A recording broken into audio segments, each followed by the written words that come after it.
नमस्कार, मैं हूं आपके साथ प्रदीप आजाद। पहले चुप्पी और फिर बयान। दरअसल आमतौर पर यह चीजें देखी जाती है कि जो व्यक्ति दूसरों की सुनने के बाद भी अगर चुप रहता है और फिर अचानक जब बोलना शुरू कर देता है तो फिर सवाल उठने लगते हैं।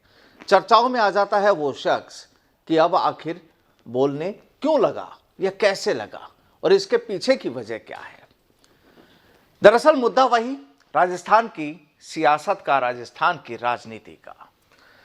जिस तरीके से पिछले कुछ समय में अशोक गहलोत और सचिन पायलट खेमों के बीच जो जुबानी जंग, जो सियासी हमले जो जारी थे, और एक दौर वो रहा कि जब अशोक गहलोत लगातार सचिन पायलट पर जुबानी हमले करते रहे।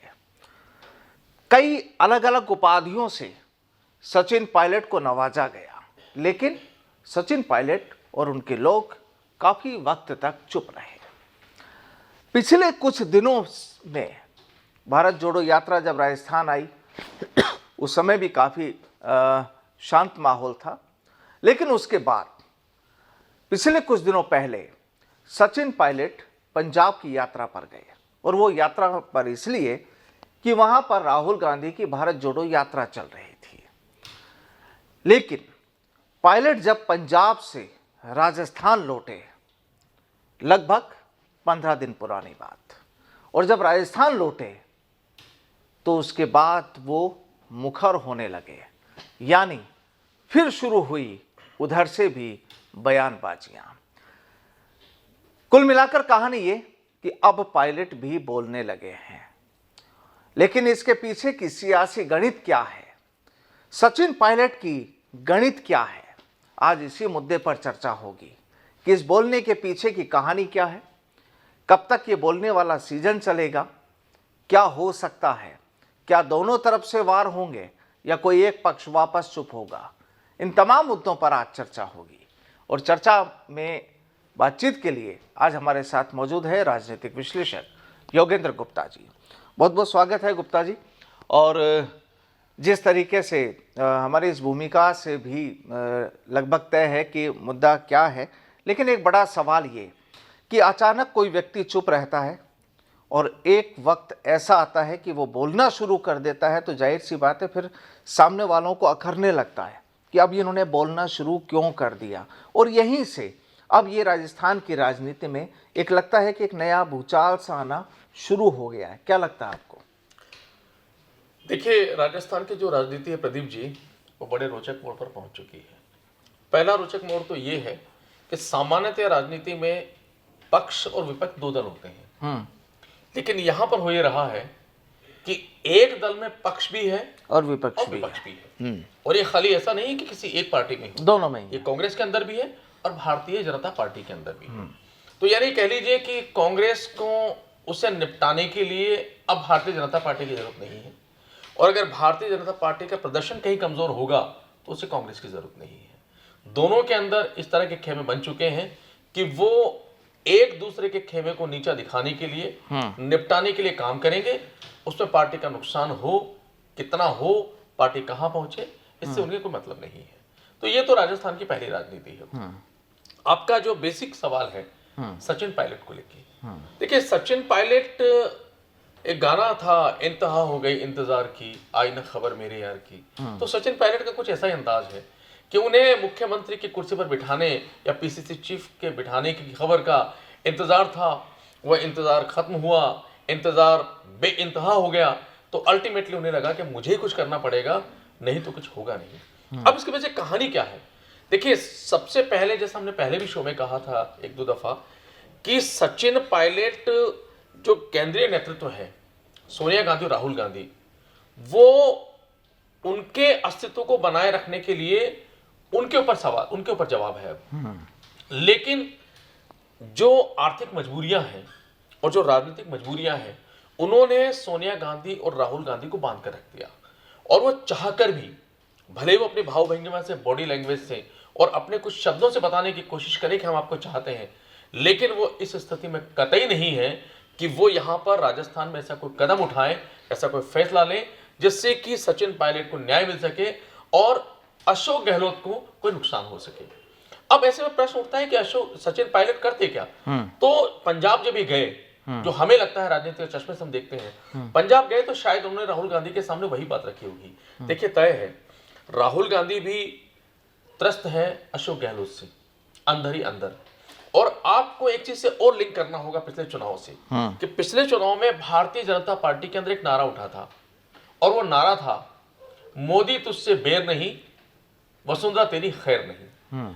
और उस समय क्या हुआ कि ये अंदर खाने कहा जाता था कि जो नरेंद्र मोदी और अमित शाह हैं वो इतने परेशान थे सिंधिया से, यानी जो मुख्यमंत्री थी उससे इतने परेशान थे कि उन्होंने ठान लिया कि भले हमारी सरकार चली जाए लेकिन ये नहीं आनी चाहिए, ऐसा कहा जाता है राजनीतिक हल्के में। और उसका नतीजा क्या हुआ कि वो सरकार आखिर चली गई।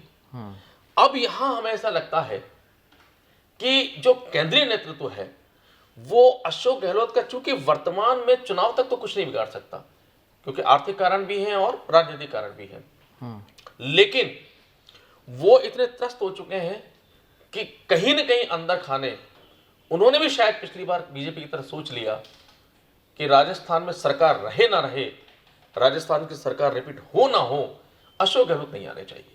क्योंकि आप सोचिए, जो सचिन पायलट तमाम तरह के शाब्दिक बाण, जो आप समझ लीजिए कि सहनशीलता की एक पराकाष्ठा तक पहुंच गए, उसके बाद जो सचिन पायलट नहीं बोले, अगर आज वो सचिन पायलट किसान सम्मेलन के माध्यम से वार पे वार कर रहे हैं तो कुछ तो उसके पीछे कहानी है।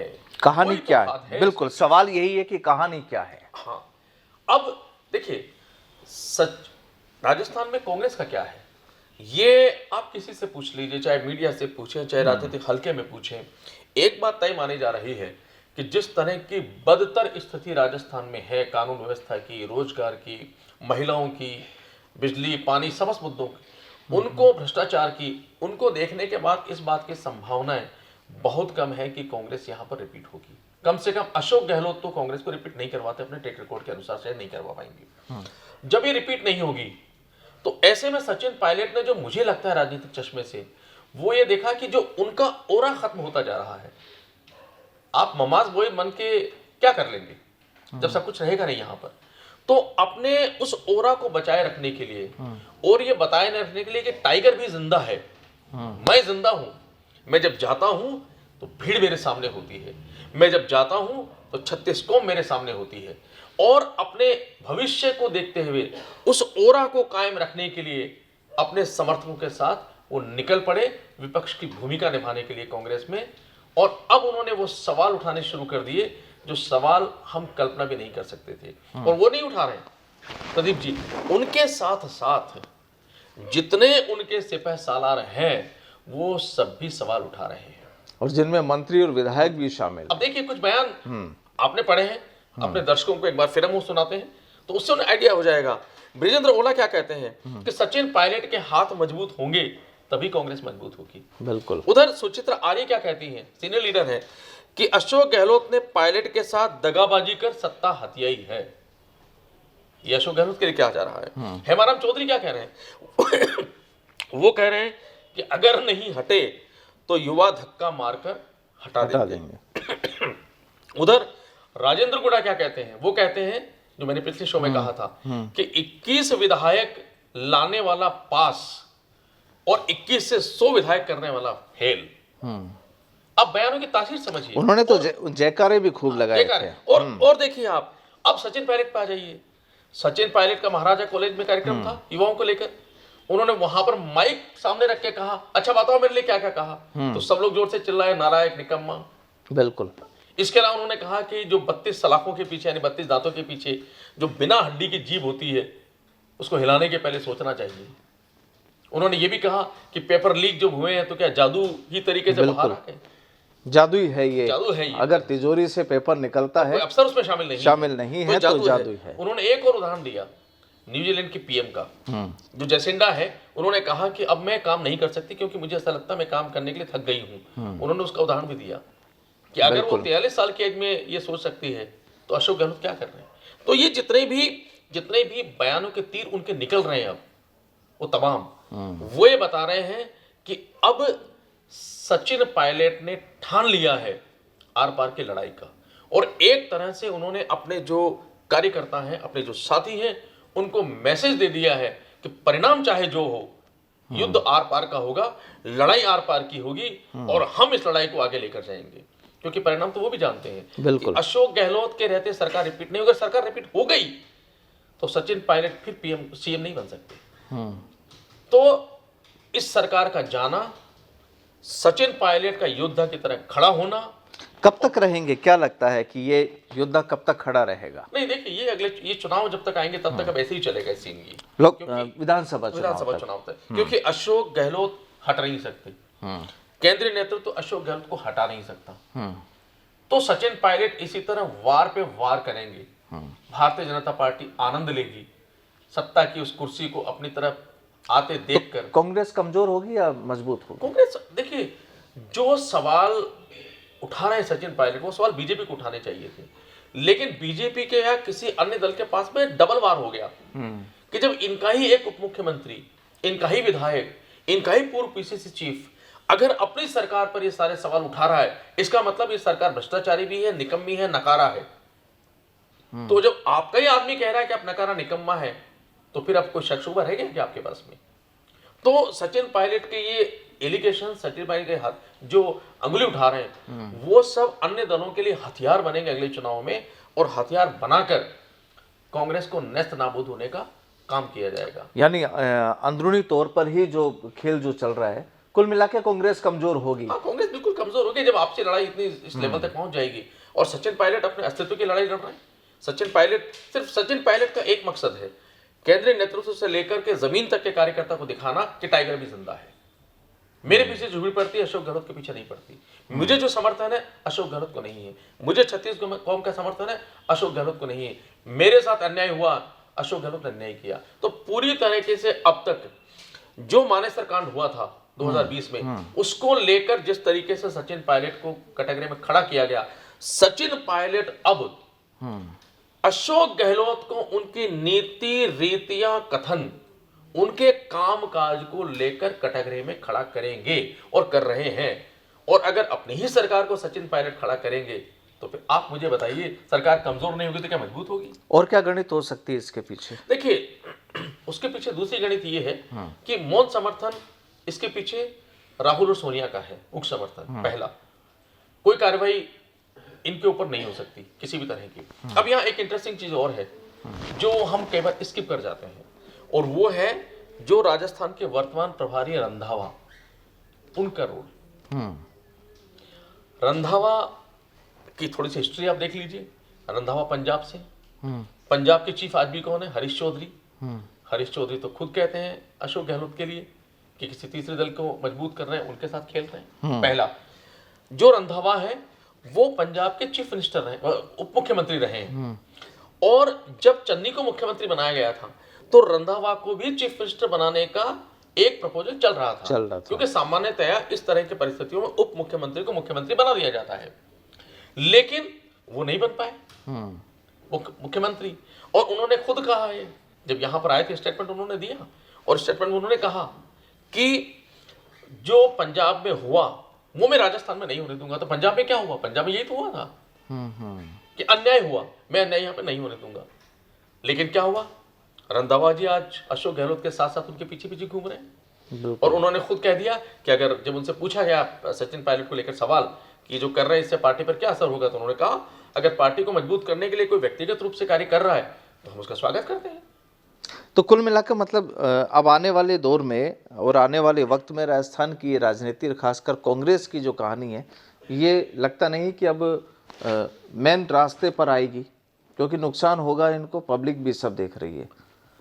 फाइनली कहीं ना कहीं नुकसान तो होगा ही। हाँ, नुकसान 100% तय है, क्योंकि जिस अशोक गहलोत के लेकिन पायलट अपने बयानों में ये चीज भी कहते हैं कि हम सबको मिलकर सरकार रिपीट करनी है, हाथ कांग्रेस के हाथ मजबूत बनाने हैं, अब हाथ से हाथ जोड़ो अभियान को मजबूत बनाना है। देखिए, अशोक गहलोत का कथन याद रखिए, राजनीति में जो होता है वो दिखता नहीं, जो दिखता है वो होता नहीं, जो कहते हैं वो करते नहीं, जो करते हैं वो कहते नहीं। अब सचिन पायलट अगर वहां जाएंगे अपनी सरकार पे सारे सवाल दाग देंगे, उसके बाद क्या कहेंगे कि सरकार को हरा दो, अगले चुनाव में वोट मत देना। वो यही तो कहेंगे कि जो भी तमाम गलतियां, कोई बात नहीं, गलतियां तमाम गलतियां है, कोई बात नहीं, लेकिन सरकार रिपीट करनी है, सरकार दोबारा लेकर आनी है। अब एक तरफ आप अपनी सरकार को भी कैटेगरी में खड़ा कर रहे हैं, एक तरफ आप कह रहे हैं कि आप गिल्ट में हो, और एक तरफ आप कह रहे हैं नहीं फिर भी वोट इन्हीं को देना। तो देखिए राजनीति है, तो राजनीति में जो कुछ होता है आप जानते हैं। ऐसे तो राजनीति में वेणुगोपाल ने क्या कहा था जब सारा एक क्राइसिस हुआ था 25 सितंबर को, कि अगले 3 दिन के अंदर फैसला हो जाएगा राजस्थान के चीफ मिनिस्टर को लेकर, क्या हुआ उसके बाद में? हाँ तो बिल्कुल कुछ नहीं हुआ। तो राजनीति एक अलहदा चीज है प्रदीप जी, राजनीति एक अलग चीज है। राजनीति में जो दिखता है, जो होता है, जो करते हैं, जो कहते हैं, वो सबसे एक अलग राजनीति चलती है। हम चूंकि राजनीतिक विश्लेषक हैं, हमारे ऊपर एक चश्मा होता है जो हम पर्दे के पीछे की कहानियों को पढ़ते हैं और फिर अपने दर्शकों को बताने की कोशिश करते हैं। हमको वो दिखाई देता है जो सामान्यतया हम सोच नहीं पाते हैं। तो मैंने उसी आधार पर कहा कि सचिन पायलट अपने ओरा, अपने अस्तित्व को बचाने की लड़ाई लड़ रहे हैं, अपने टाइगर अभी जिंदा है उस स्टाइल में लड़ाई लड़ रहे हैं, और अशोक गहलोत ने जो 4 सालों में उनके ऊपर शाब्दिक बाण किए हैं, अब वो ब्याज सहित उसका हिसाब चुकाने की तैयारी कर रहे हैं, ताकि उनके कार्यकर्ता, उनका ओरा, उनका प्रभुत्व पूरी तरह जिंदा रहे, और आने वाले कल की जो राजस्थान की राजनीति होगी उसमें ये बता दें कि राजस्थान की राजनीति में कांग्रेस का भविष्य सिर्फ और सिर्फ सचिन पायलट है, अशोक गहलोत नहीं है। तो बिल्कुल देखा, ये तमाम वो चीजें हैं जो सियासत में वाकई ये बिल्कुल ठीक बात है कि सूबे के मुखिया अशोक गहलोत ने अपने कई बार अपने बयानों में भी कहा है इस चीज को कि सियासत में जो होता है वो नजर नहीं आता, और जो नजर नहीं आता वो होता है। कोई नहीं पकड़ पाता कि आखिर कहानी क्या हो सकती है राजनीति की, और राजनीति में राजनीति का ऊंट कब किस करवट बैठ जाए कुछ कहा नहीं जा सकता। और यहाँ बिल्कुल ये बात भी ठीक है कि कोई भी लीडर अपनी पार्टी का विरोध नहीं करेगा किसी भी मंच से खड़े होके, लेकिन तमाम जो पहले की जो कहानियां रही वो लोगों के बीच गिनाई भी जाती है।